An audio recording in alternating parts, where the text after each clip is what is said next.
Welcome, everyone. Thanks for joining us today for our webinar, Sleep and Fibromyalgia, Behavioral Approaches to Insomnia.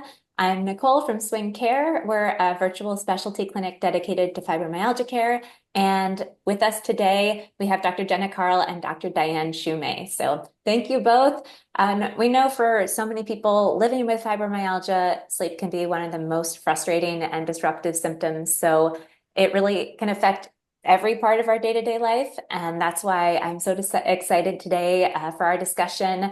We're joined by two clinical psychologists here who really specialize in helping people manage an array of symptoms, but especially in sleep and chronic pain. So I'm going to quickly introduce them so we can jump into it.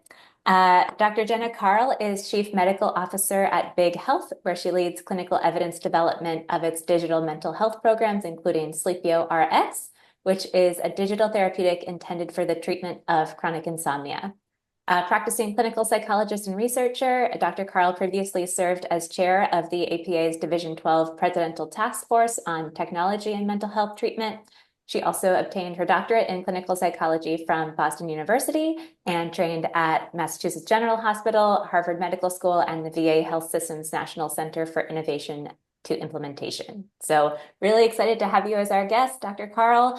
And with us also is Dr. Dianne Shumay, who is a clinical psychologist with over 20 years of experience supporting patients with pain and chronic illness, including fibromyalgia here at Swing Care. She uses approaches taken from cognitive behavioral therapy, acceptance and commitment therapy, and mindfulness. Dr. Shumay has specialty training as a clinical health and pain psychologist, and she's part of our team here at Swing. So thank you both. I'm really excited for today. And just to kind of get us started, I wanted to ask, why insomnia is so common among people with fibromyalgia. We know that, fatigue is one of those hallmark symptoms of fibro in particular. So what is kind of that relationship? I'm happy to take a first pass at that, but I would love to hear your view as well, Dr. Shumay. Uh, I think, unfortunately, we don't have an exact answer to that. But what we do know is that there is so much interrelation between pain and sleep difficulties that they are really both constantly, unfortunately, feeding off of each other in a way that can really, create an unpleasant experience for people suffering from chronic pain. So there are studies that have looked at what comes first. Is it the pain or is it the sleep problems? And actually, there's been studies that have shown that pain tends to precede and sort of cause sleep disturbances, and then that exacerbates the pain. Other studies have shown something different. They've shown that like sleep problems can actually be the initial precipitant for greater reports of pain. So I think it's hard to say if there's like a one answer of what comes first, but it is very clear in across all the studies that if greater pain can cause a worse sleep and sleep disturbances the preceding night can increase people's report and feeling of pain the next day. So um, there's a lot of overlap. I think the good news is that we know good ways of supporting people both with the chronic pain as well as with the sleep. And so ideally, if you're taking advantage of tools for managing both of those symptoms, you can get the best effect. I would agree with Dr. Carl on all of that. I think, there are some studies that show that, there's a predictor of conversion to chronic pain or to the kind of widespread syndrome that fibromyalgia typifies if there is a sleep disturbance piece on board. It's also shown that, addressing sleep can really improve overall outcomes, like Dr. Carl mentioned. But the best approach is usually to address both pain and sleep, since pain, like Dr. Carl mentioned, does interfere with sleep. So addressing kind of a modified approach in which you address sleep with pain strategies as well. When we're talking about, sleep complaints, what are some of the most common sleep complaints in someone with fibromyalgia or Dr. Shumay, your fibromyalgia patients, where we have, an inability to fall asleep, stay asleep, waking up after being asleep and not feeling refreshed? Or is it some of all of the above? So most commonly, we don't have people saying that they're kind of lying awake in bed. Now that does happen, but most of our patients will be like, "No, I'm sleeping. I'm sleeping 7, 8, sometimes even more hours." The problem that they have is when they wake up, they just don't feel refreshed. That fatigue is not relieved by the sleep. And they just feel like they haven't had refreshing sleep overnight. So it's really the sleep quality more than the sleep duration. That's so frustrating. It's just like I spent all this time being asleep and I didn't get any of the benefits, or it feels like I haven't. And so this webinar is specifically about behavioral approaches, which, we know there's medications for sleep complaints as well, but I'm wondering if you can share a little bit about what is a behavioral approach for insomnia and what some of the evolving research is that supports it. So, cognitive behavioral therapy for insomnia, which is shortened to CBTI, is what is the kind of gold standard recommendation for behavioral treatment of sleep problems, insomnia, namely. And that is essentially a program of different techniques that a person would use to address the sleep problem. And so, um, the idea is that generally speaking, there are a set of maintaining factors that are really keeping someone's poor sleep happening. And those maintaining factors are often both what we call cognitive, so aspects of how the person is thinking, um, either about their sleep or it could just be sort of other patterns of the mind. Um, so there's the cognitive aspects that could be maintaining the sleep problem, and then there's also the behavioral aspects that could be maintaining the sleep problem.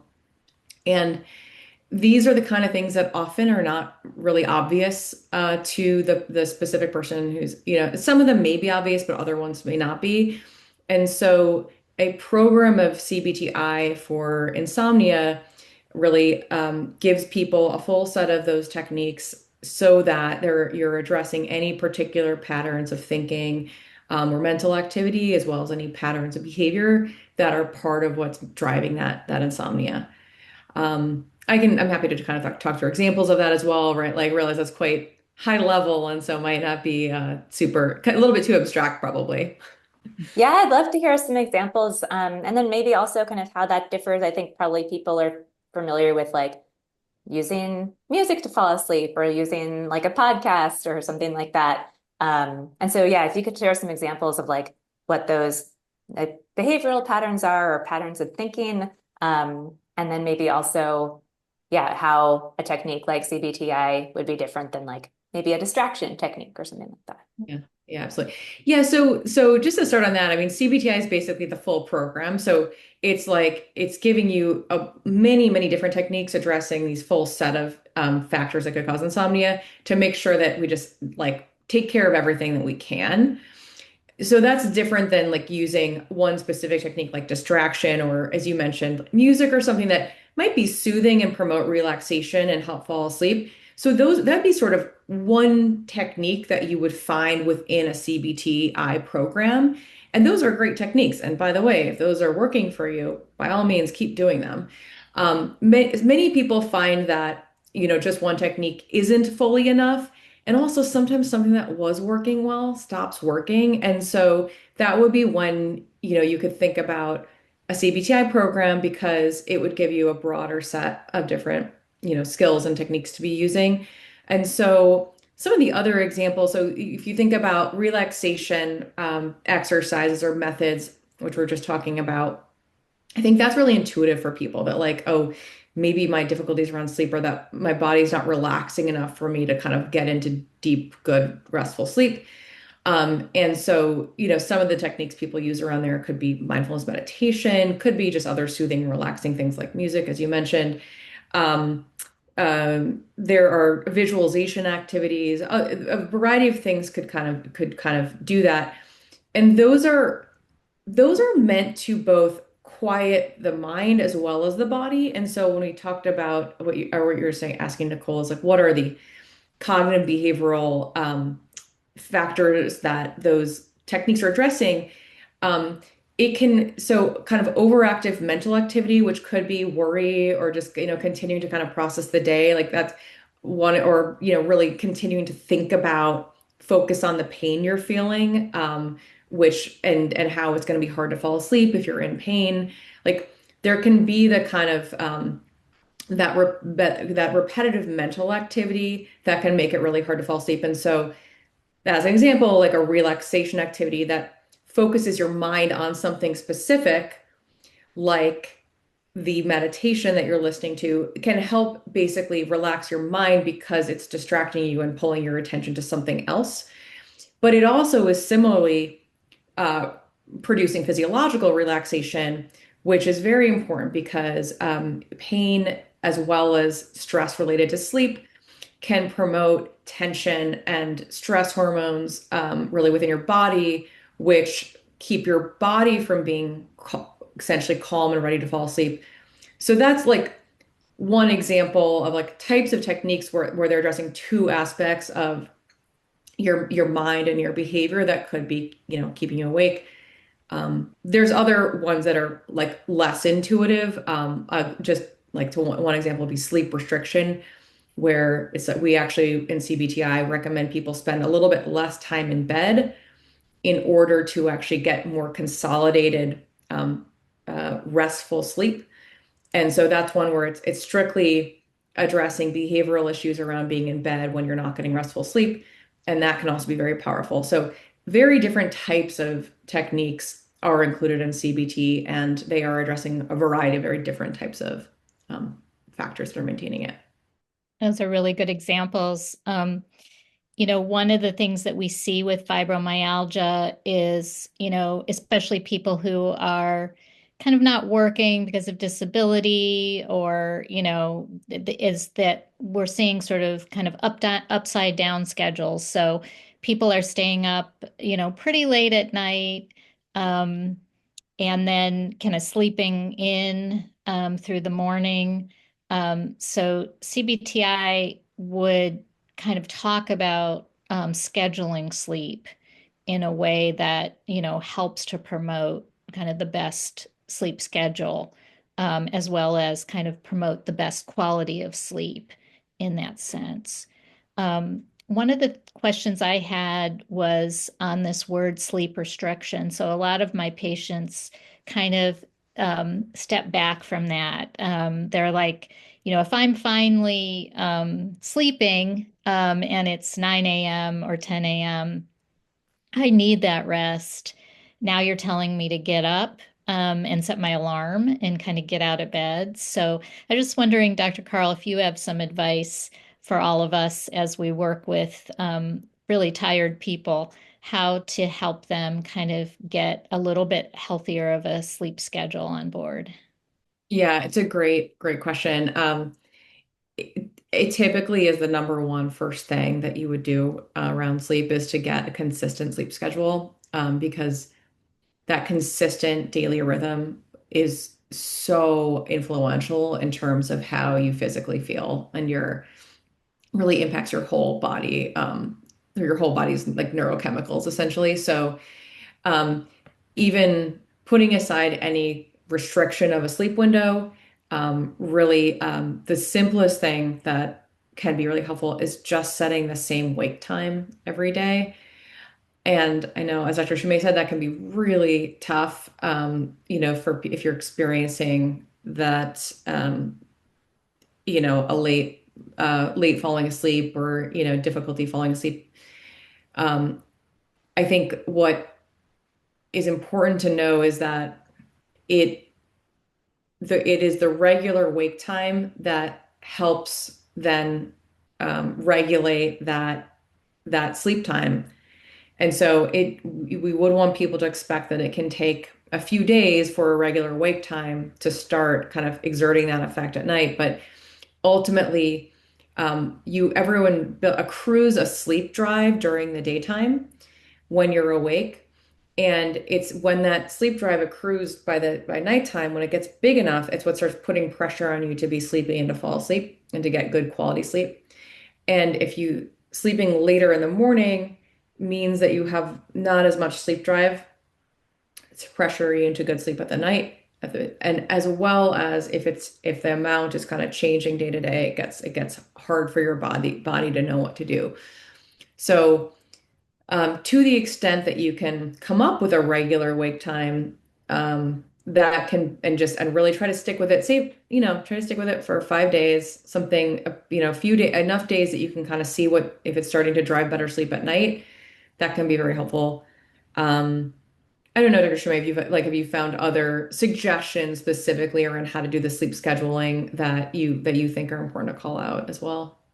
Well, I think with our folks with fibromyalgia or chronic pain, especially people with a lot of fatigue on board, we try to be really gentle on this. And so, one of the values that we talk about in ACT and our work with our with stands at Swing Care is,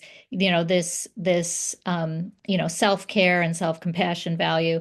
And so we're working towards something in a gentle way, in a way that can kind of really help us move forward and get better.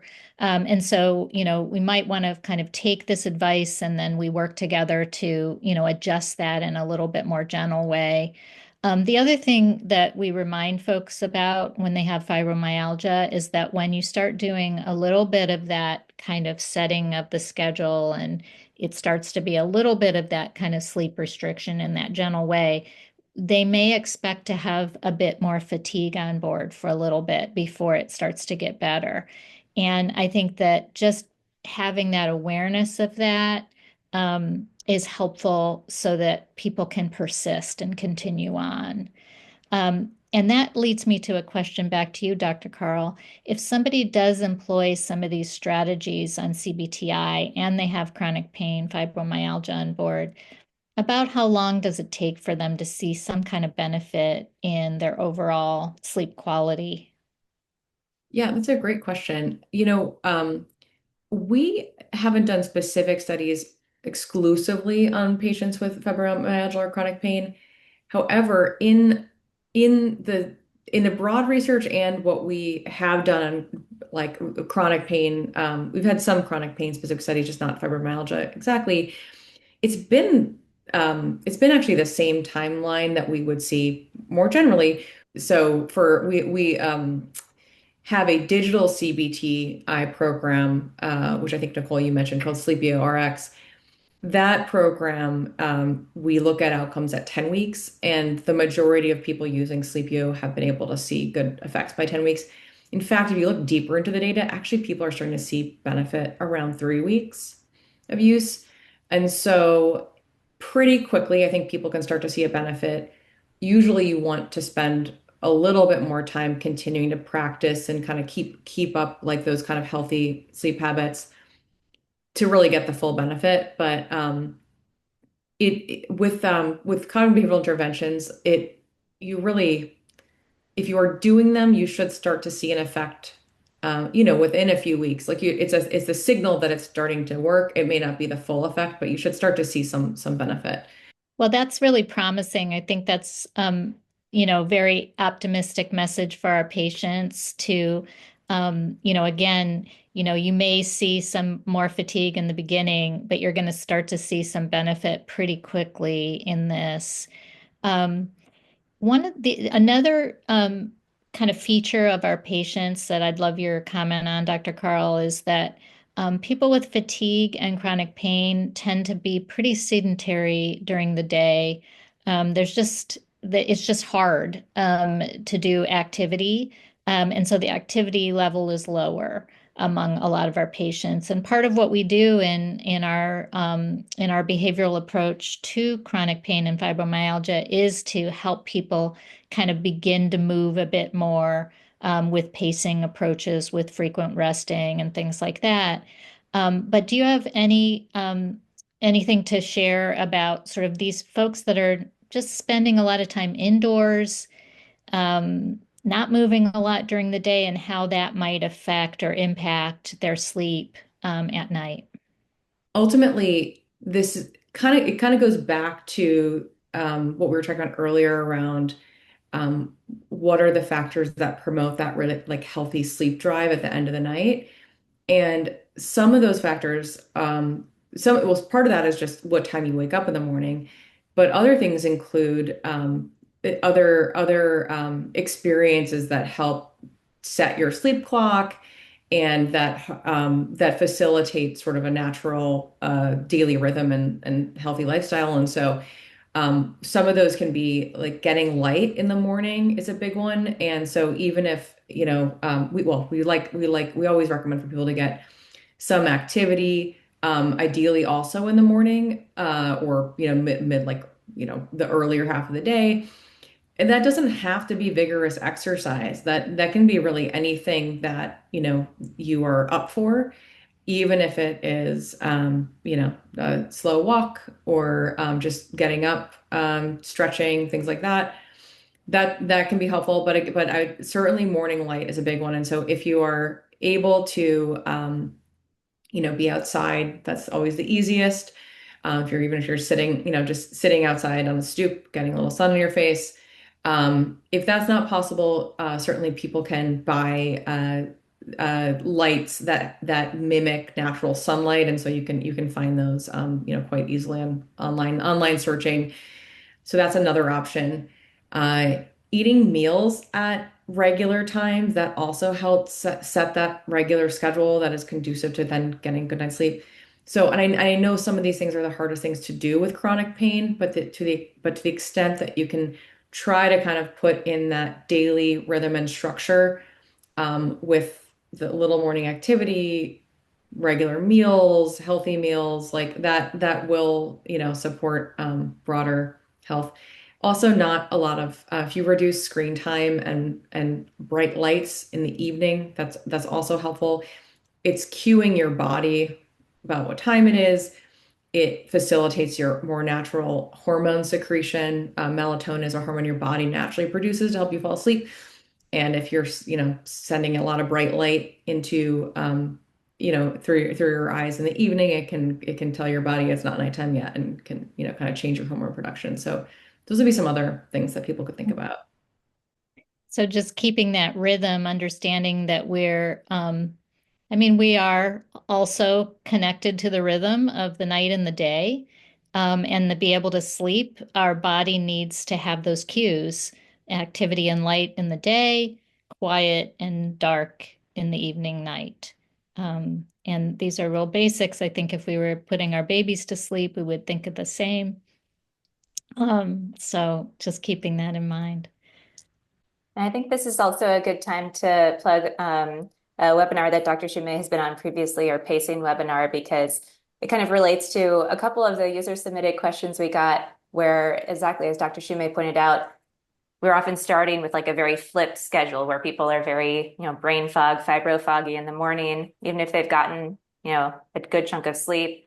But then at, 9, 10 p.m., they finally feel clear and it's a time to get stuff done that they couldn't do during the day. And one of the points that was brought up in the pacing webinar is just like, especially if we're kind of going through this shift, trying to shift our sleep, it is okay to not do everything and trying to kind of understand what is necessary rather than trying to kind of push yourself to make the most use of that time. I think is really helpful, and there's some good pacing tips in that webinar as well. So recommend checking that out. I'm wondering, Dr. Carl, if you can talk a little bit about how you measure sleep improvement and some of the research that you do. And you mentioned seeing this improvement, fairly early on. So what does that look like? How do you see that?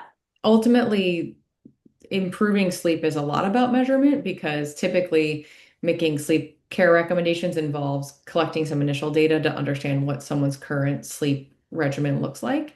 And so, whether you're working with a therapist or whether you're using a program like our Sleepio program, there's some upfront data collection where you're telling us, or telling the therapist, what time do you typically go to sleep? What time do you wake up? Are you waking up in the night?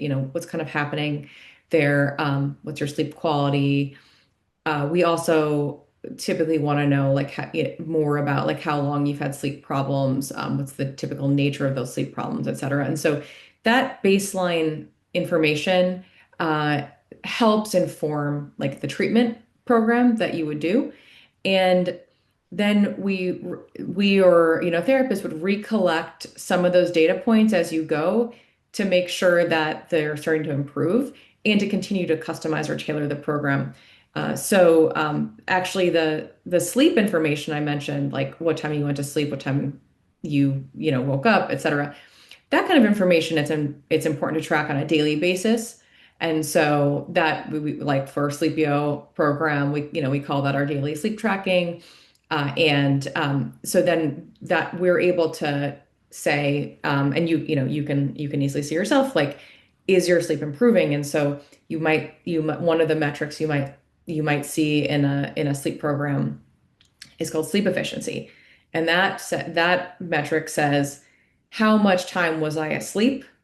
Um, within how much time I was in bed. And so ideally, if you were at 100% sleep efficiency, that would mean that the minute your head hit the pillow, you were asleep, and the minute you woke up, you were out of bed.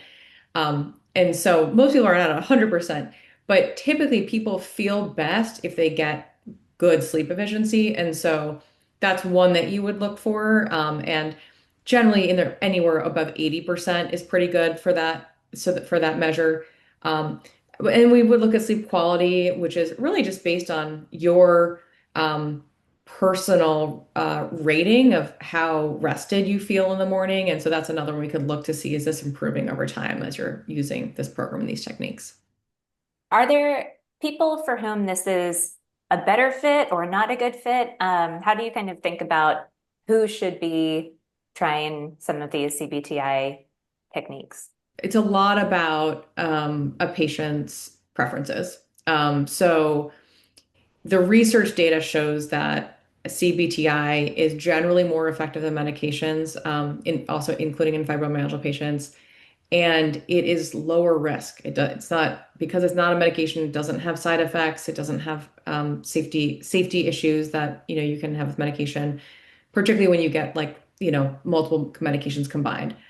So ideally, clinicians want most patients to try CBTI first if they can, if they're up for it. Um, and as we talked about earlier, I think like often over 90% of people experiencing fibromyalgia have sleep problems. So I think it's a very good like go-to. That said, if it's just not something that any one person feels up for, that can be enough reason not to explore it. I mean, I think I would encourage everyone to deeply talk to their clinician about it, because I think there can be a lot that's just not understood about a treatment program. It's a little easier to understand a medication. You're just like, okay, I take the pill, I feel better. But it sometimes be, I think, when I talk to patients about sleep treatment, I think a lot of times they had ideas about what was going to be, true or required that like aren't actually correct. So I'd say I'd encourage everyone to kind of deeply explore it with their clinician, and really between the clinician and individual like, preferences. I think that's the right duo to decide whether it's a good fit. Um, but it is the recommended first line approach. I would kind of add a couple of things from my experience over many years. The first part is that CBTI just is barely available to people out in the world.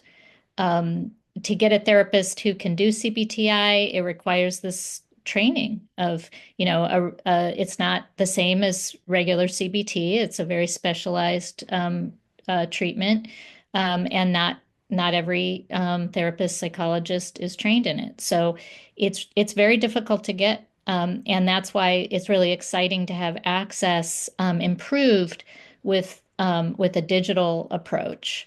And the other downside to people getting CBTI in the past was that It did actually burden the patient a certain amount. They needed to keep sleep logs, they needed to keep thought logs, thought records.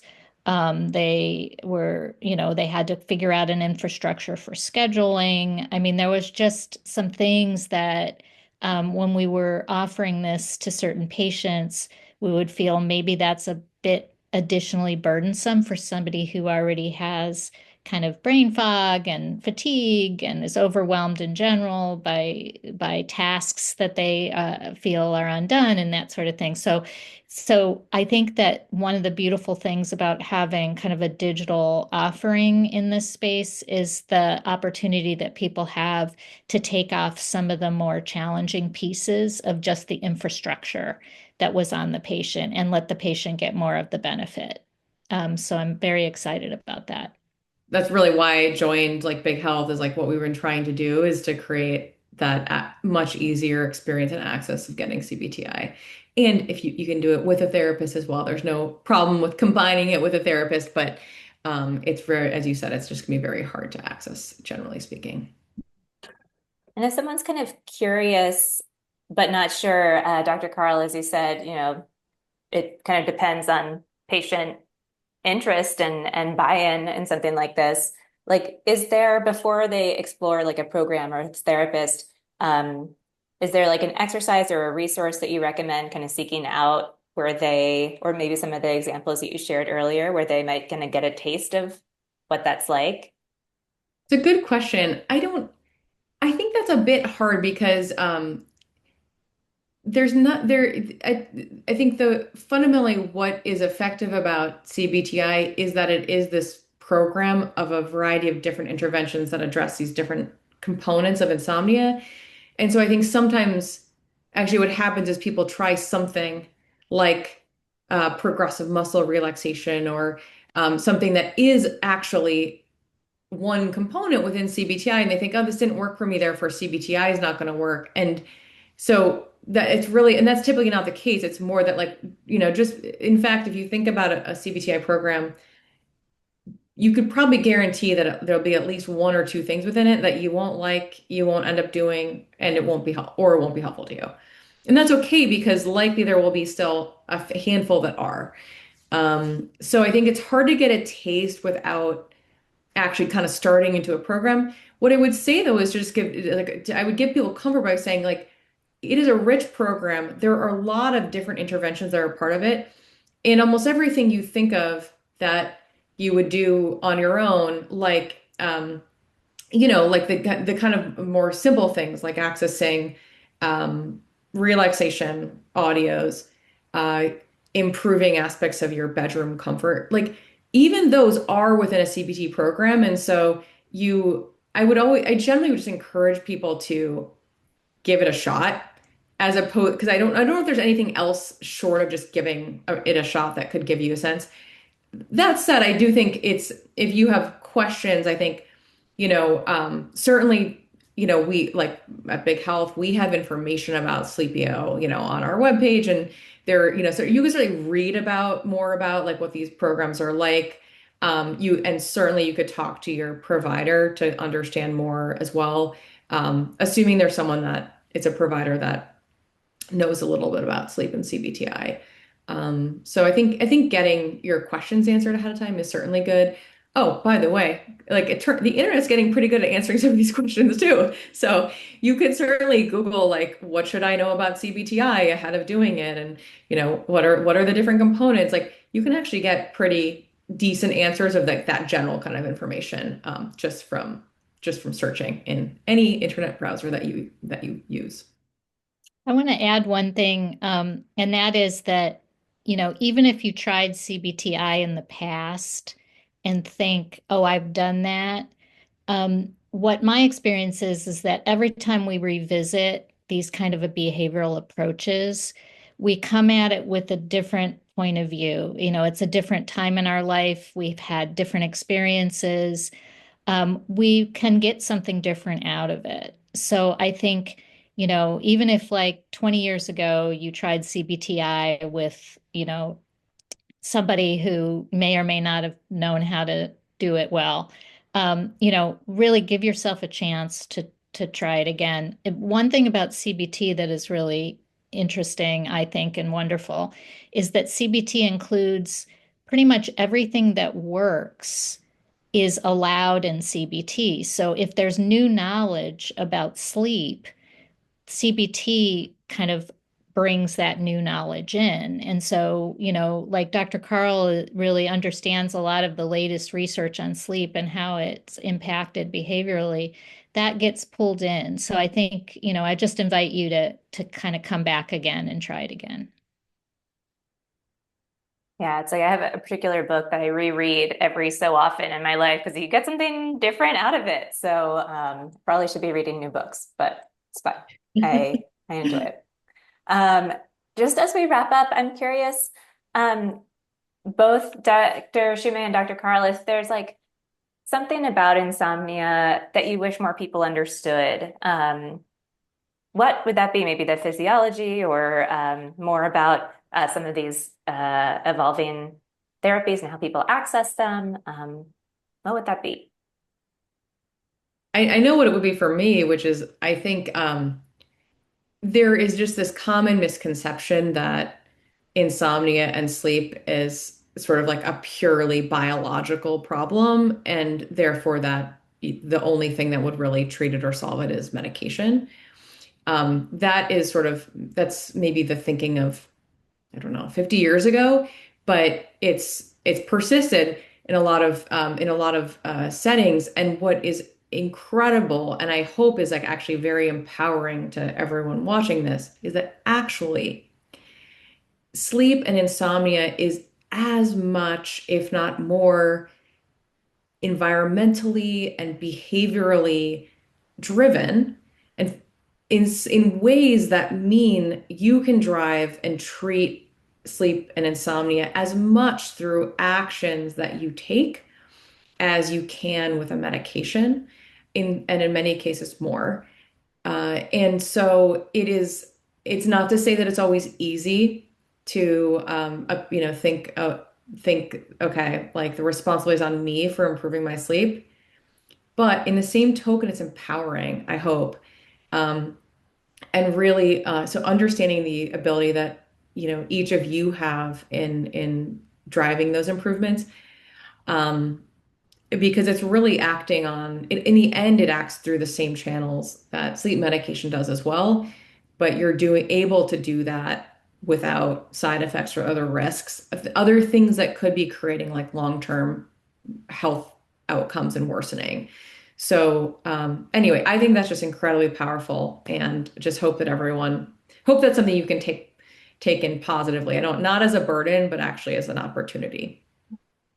Absolutely. And the fact that, with some of these programs or with therapists, you don't have to do it alone either, is super helpful. So I just wanted to also add something, which is kind of a paradox of this whole sleep medicine, sleep therapy situation.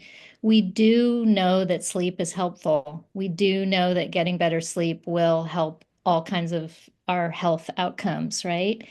But in order to enhance good sleep, we need to sort of relax a little bit of the rigidity around sleep. So, you think about like being able to relax into sleep. The last thing that's going to really help foster that kind of relaxing is this tension around, oh no, am I going to be able to fall asleep? What if I'm tired tomorrow? Tomorrow's a big day. I'm not getting enough sleep. It's that relaxing of expectation around sleep, which is predicting better sleep. So it's really a paradox. It's like wanting better sleep, but allowing to be there or not in kind of that sense. And so that's that's in CBTI, but I really want to send that message to you that allow as you're in bed, allow sleep or not sleep, because that's really the stance that will allow you to really relax and go to sleep. I think that's a great message to end on. Before we do, I just want to let people know, Dr. Carl, Dr. Shumay, where can they find you? Where can they get more access to some of the things we've been talking about today? So Dr. Carl, maybe we can start with you. Sure, absolutely. Well, LinkedIn is probably the best way to kind of reach me directly. And also, I post a variety of webinars and other things through that medium, so you can sort of find more resources there.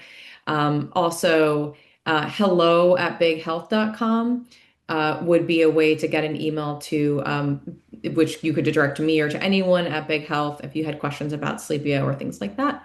And yeah, Nicole, anything else you would add? Any other places that people tend to want to reach out to? I think that's great, and it's good to know about LinkedIn. I don't think I follow you, so I'm gonna have to do that. And then Dr. Shumay, yeah, maybe you can say where people can find you. For me here at Swing Care, we're also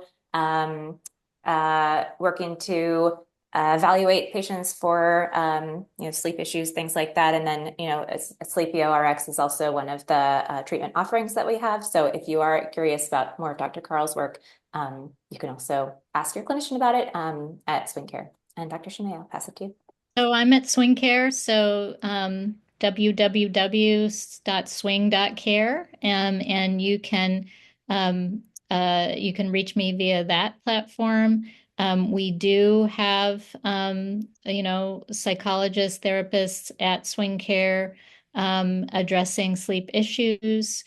And like Nicole said, there's opportunity for Sleepio. And so I look forward to hearing. And of course, you can, I think, ask questions on the Facebook group if you have any further questions, which we'll be happy to answer. Yes, if you're not watching it there, our Facebook community, Life with Fibro, is a chance to ask questions of our experts. Also, sometimes they pop in there, answer your questions. So I really recommend checking that out if you're not already part of it. But thanks for spending some time with us this afternoon. Looking forward to the next time we meet. Take care.